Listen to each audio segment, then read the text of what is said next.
Hello, everyone, and welcome back to the GSMC Fantasy Sports Podcast, brought to you, as always, by the GSMC Sports Network. Before we get into our second segment of today's show, I do want to remind you that if you do feel so inclined, you can make yourselves available to all the features that YouTube has to offer, whether it be through Super Chat, Super Thanks, or Super Stickers. It is a huge support to me, my fellow podcasters, and the network as a whole. You could also consider leaving tips and donations. Keep your questions and comments coming. They're always good. I love interacting with you guys through the chat. So if you feel so inclined, please consider doing that because it just makes this show that much more better. Your insight makes my insight and the content of the show so much more great, so keep doing that. Without further ado, let's jump right into our second segment of today's show.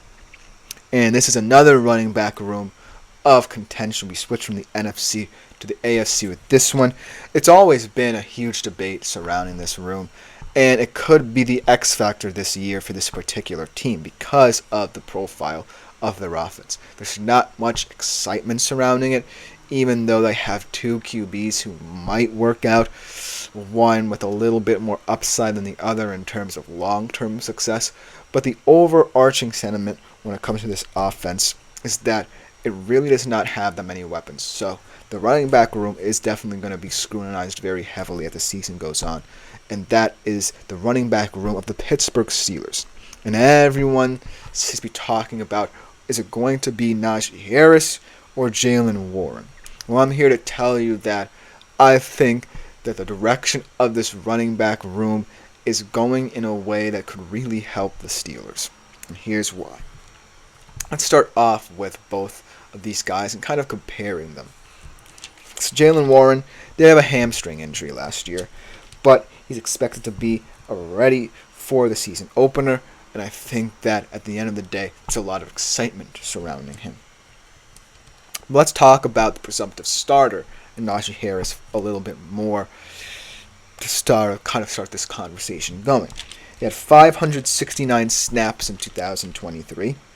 He had, I believe, 1,335 yards, and I think that ultimately you would take that. But let's consider this. In a smaller sample size, Warren had 519 snaps, 784 yards, kind of a third down change of pace back, but with that, he had 61 receptions on 74 targets for 370 yards. So make of that what you will. I think that in a smaller sample size, it would be more appealing for you to look at Jaylen Warren. But at the end of the day, Najee Harris is kind of one of those bulk backs in that he gets a lot of touches, maybe a little bit more production in the long run, but in terms of the upside of this offense and the efficiency that I might want to use early on in the season, Jaylen Warren could be their guy. And even though Najee Harris has a nice little profile in terms of PPR, 228.6 PPR fantasy points last year and ranked second in the league in broken tackles, the reason why I'm so high on Jaylen Warren is because of the fact that Najee Harris get a little bit more touches in the open field. Jaylen Warren might be the guy to just finish the job. And in situational football, where the Steelers might need that change of pace, might need a guy, should Russell Wilson, who was named the starter, kind of get into this rut, Jaylen Warren just seems like the guy to get him out of it because of his explosiveness and his abilities in the receiving game. But the biggest caveat surrounding the Steelers offense, as we get another update here, picking 10th in a 12-team league, says tap to learn, looking at A.J. Brown, Garrett Wilson, or Jonathan Taylor. Which one do you like? Well, let me be clear here. In a 12-team league, all of these guys kind of project as high second-round players. There may be some guys who might fall to you at 10, but I think it is apt to include some of these guys. That being said, I think that Jonathan Taylor makes the most sense, especially if the way your draft is going leans more wide receiver heavy. Say there's a big cluster of wide receivers after McCaffrey's and Halls are gone that go at least say 5 through 8 or so. I think it would set the precedent to pick a Jonathan Taylor to really set the standard that you kind of want to steer the direction of the draft, even though you have a lower draft pick. So zig where there's zag is kind of what I'm saying. Even though A.J. Brown and Garrett Wilson would be apt picks in the latter half of the first round, getting into the early stages of the second round. So Jonathan Taylor would be my pick there. A lot of upside with him. We talked about him a lot on the show. In that Colts offense, probably going to be a little bit more expected to carry the load should Anthony Richardson take a while to transition and get back into the starting QB in the NFL mindset. So I like that pick. But getting back to the Steelers as a whole, I think the main caveat with them, as I was saying before the comment, is that it's not the running backs. It's the offensive coordinator. And we all know what Arthur Smith does with his running backs, if he uses them to any effect at all. So I'm not criticizing what Arthur Smith is going to do with this offense, but he's not the most appealing when it comes to incorporating running backs in nice ways. That being said, I like the fact that in Atlanta, he did recognize that Tyler Algier had something to offer.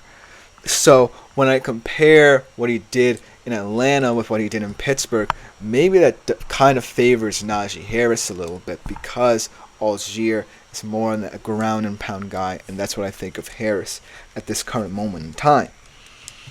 Then you have a guy like Bijan, who he didn't use as much, but when he did use him, it was used to great effect.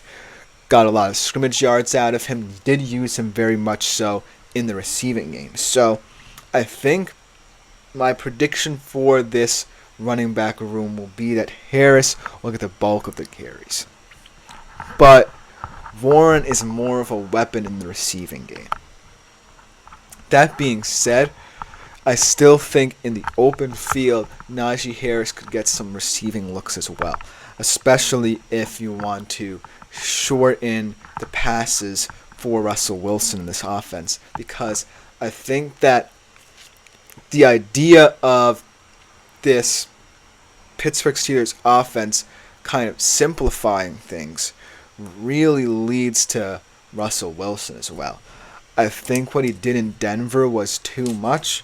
I think that in the second season in Denver, where he played a little bit more freely, kind of alluded to the fact that he wants to continue doing that, but as he gets older, I think that the running ability is going to get a little bit lost to the wayside here. And in this offense, there could be some mouths to feed that, should he not, then Mike Tomlin might look for Justin Fields. It might be cliche because Justin Fields also brings a dual threat ability. But I think the reason why Mike Tomlin went with Russell Wilson is A, he feels like the safer pick at this point, and B, he does definitely bring a little bit more arm talent to the position. And so, seeing as to how this running back room has kind of this weird opportunity to develop into pass catchers that plays into what Najee Harris can then take with him in terms of finding a more open space.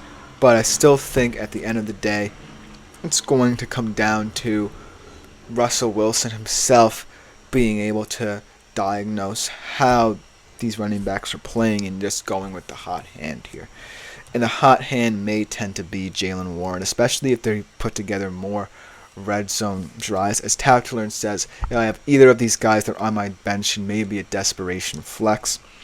I completely agree with that sentiment.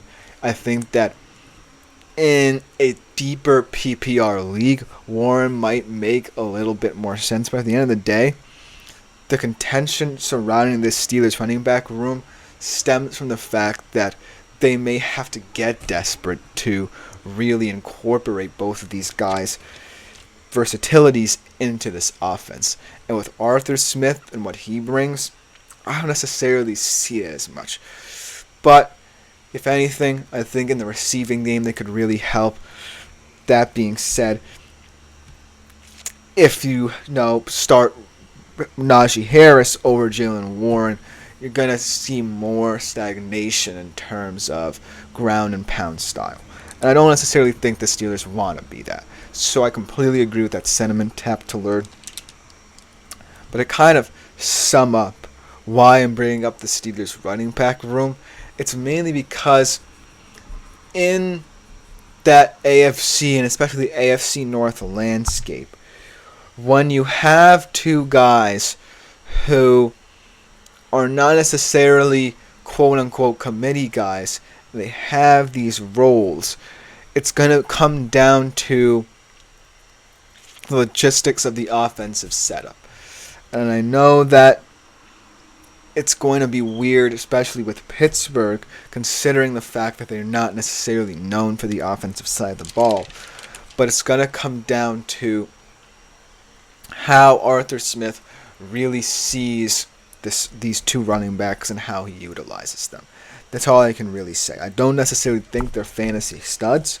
They could represent upside in deep leagues, and they may be some desperation flexes or streams like Tap to Learn says.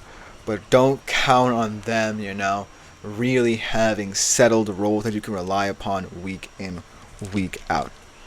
So, that's my ultimate diagnosis of them. I think Najee Harris will start, but I think at the end of the day, if I'm looking towards the future, Jaylen Warren could be an appealing guy a couple years down the road, should he start to get a little bit more starting touches. But that should just about do it. Thank you for the comments for the segment. Coming up next, we go to another running back room that I really like, and I think has a lot more upside than the two that I mentioned in terms of how these two guys pan out. So we'll be right back after this short break to talk about them as well.